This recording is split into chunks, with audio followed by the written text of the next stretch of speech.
Assalamualaikum warahmatullahi wabarakatuh. Kami dari kelompok 6 ingin mempresentasikan hasil kerja kami pertemuan 13 dengan mata kuliah Sistem Informasi Akuntansi dengan dosen pengampu Juli Ismanto SKM MM. Perkenalkan, nama saya Yoga Firmansyah. Saya Cahaya Andar. Saya Adi Jadi. Saya Sofia Dayang. Dan berikut penjelasan dari kelompok kami. Yang pertama yaitu siklus produksi. Siklus produksi merupakan serangkaian aktivitas bisnis yang sedang berlangsung serta operasi pemrosesan informasi yang terhubung dengan pembuatan produk. Tujuan dari siklus produksi merupakan untuk mengesahkan produksi serta pembelian seluruh aset dengan benar, memelihara inventaris benda dalam proses serta aset tetap, mencatat siklus produksi yang efisien dan ilegal, mencatat siklus produksi secara akurat serta secara efektif dan efisien melalui tiap siklus produksi. Berikut menggambarkan konteks siklus produksi.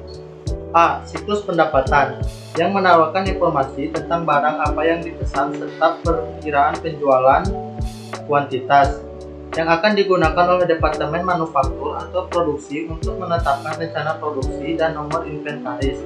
Sebaliknya, siklus pendapatan menerima data dari siklus produksi mengenai produk mana yang telah diproduksi dan berapa banyak yang tersedia untuk dijual.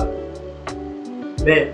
Data tentang bahan baku akan diserahkan ke siklus pembelian dalam bentuk daftar permintaan pembelian. Sebaliknya, bertukar informasi tentang bahan baku yang akan diperoleh dan biaya lain yang termasuk dalam overhead pabrik selama siklus pembelian. C. Untuk memenuhi kebutuhan tenaga kerja, data atau informasi tentang ketersediaan tenaga kerja dan pengeluarannya akan dipasok ke sistem manajemen sumber daya manusia atau pengkajian. Data biaya produksi dipasok ke buku besar dan siklus pelaporan dalam bentuk biaya pembuatan. Yang selanjutnya itu peran SIA dalam siklus produksi. Yang pertama itu bauran produk, yang dimana produk apa yang ingin diproduksi. Yang kedua itu penetapan harga produk atau HPP. Beberapa HPP sampai produk selesai dibuat. Yang ketiga itu alokasi dan perencanaan sumber daya.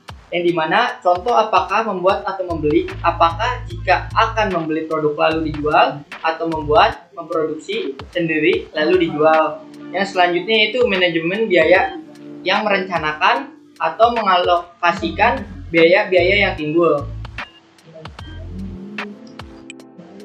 Yang selanjutnya yaitu aktivitas siklus produksi. Yang pertama itu desain produk. Langkah pertama dalam siklus produksi adalah desain produk. Tujuan aktivitas ini adalah untuk merancang sebuah produk yang memenuhi permintaan dalam hal kualitas, ketahanan, dan fungsi, dan secara simultan minimalkan biaya produksi. Aktivitas desain produk menciptakan dua dokumen utama. Yang pertama, daftar bahan baku yang menyebutkan nomor bahan baku, deskripsi, serta jumlah masing-masing komponen bahan baku yang digunakan dalam satu produk jadi. Yang kedua, daftar operasi yang menyebutkan kebutuhan tenaga kerja dan mesin yang diperlukan untuk memproduksi produk tersebut. Yang kedua yaitu perencanaan dan penjadwalan.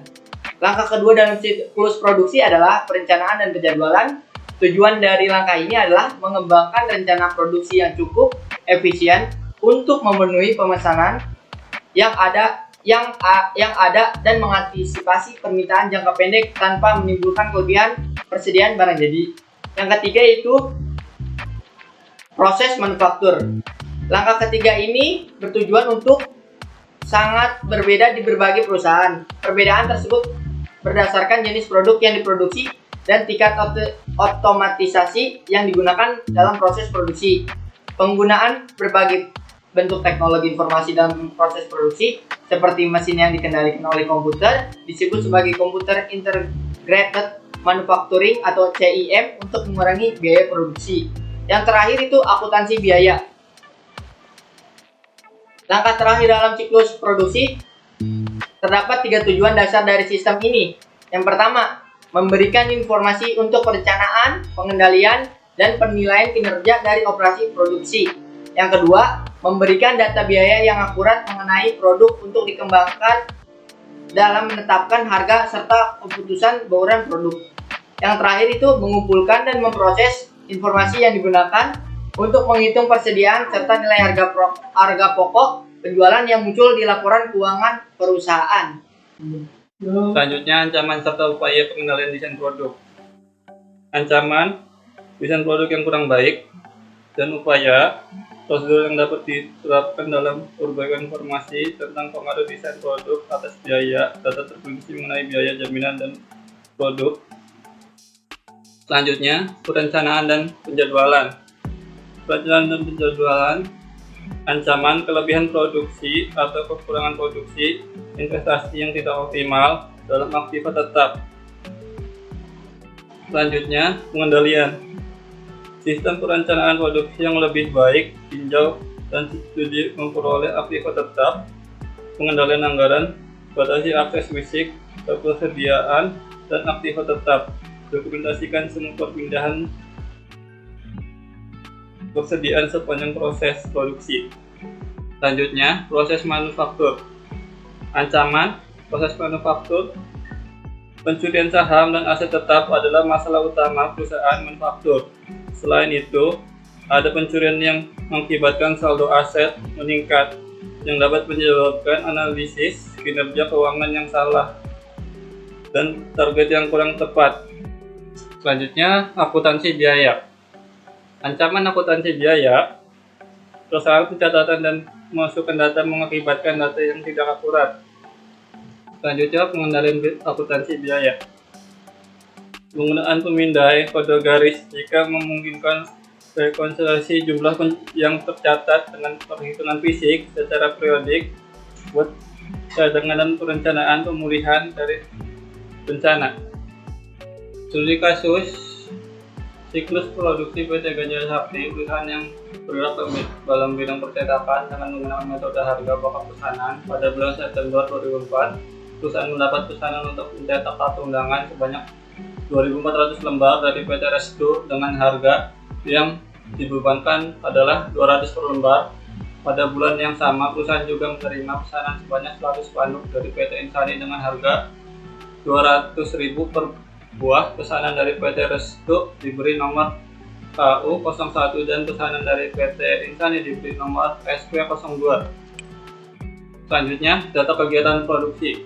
1. Pada tanggal 4 September 2004 dibeli bahan baku dan penolong dengan cara kredit, yakni sebagai berikut: bahan baku beras untuk undangan dengan harga 1.350.000, kain putih 600 meter dengan harga 4.125.000, dan bahan baku penolong 1 kali 300, bahan penolong 2 kali 170. Selanjutnya, dalam pemakaian bahan baku dan penolong untuk memproses pesanan KU01 dan SP02 diperoleh informasi sebagai berikut: bahan baku kertas dan bahan baku penolong 2 kali digunakan untuk memproses pesanan KU01, sedangkan bahan baku kain dan bahan penolong 1 kali dipakai untuk memproses pesanan SP02. Untuk penentuan biaya tenaga kerja yang dikeluarkan oleh Departemen Produksi menggunakan dasar jam tenaga kerja langsung dengan perhitungan sebagai berikut. Untuk upah langsung untuk pesanan KU01 180 jam adalah 5.000, dan upah langsung untuk pesanan SP02 menghabiskan sebanyak 1.000 jam dengan harga 5.000, sedangkan upah tidak langsung adalah 2.900.000 untuk gaji karyawan. Bagian pemasaran dikeluarkan sebanyak 7.500.000 dan gaji karyawan administrasi dan umum 4 juta. Selanjutnya 4. Pencatatan biaya operasional pabrik. Perusahaan dalam hal ini menggunakan tarif BOP sebesar 160 dari biaya tenaga kerja langsung, baik pesanan KU01 dan SP02. Biaya operasional pabrik sesungguhnya terjadi dalam kaitannya dengan pesanan di atas adalah sebagai berikut. Biaya pemeliharaan gedung 500.000, biaya depresiasi gedung pabrik 2 juta, biaya depresiasi mesin 1.500.000, biaya pemeliharaan mesin 1 juta, biaya asuransi gedung pabrik 700.000. 5. Pencatatan harga pokok produk jadi. Berdasarkan informasi untuk pesanan, KU 01 telah selesai dikerjakan. 6. Pencatatan harga pokok produk dalam proses berdasarkan informasi diketahui bahwa untuk pesanan nomor SP 02 mesin dalam proses penyelesaian. 7. Pencatatan harga pokok produk dijual pesanan nomor KU 01 telah diserahkan kepada pesanan, dan dari persyaratan tersebut pesanan akan membayar dengan cara kredit.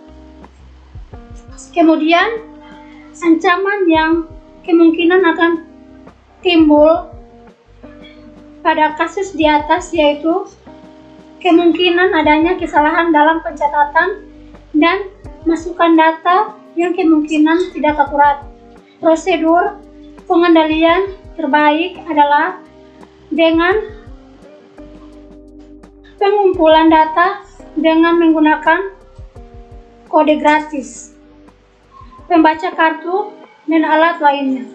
Ketika semua hal itu tidak kemungkinan untuk dilakukan terminal, digunakan untuk entry atau password dan ID pemakai harus digunakan untuk akses hanya di pegawai yang berhak saja. Tentu saja lebih mudah jika menggunakan software akuntansi yang dapat mengover siklus dan pembukaan produksi Anda.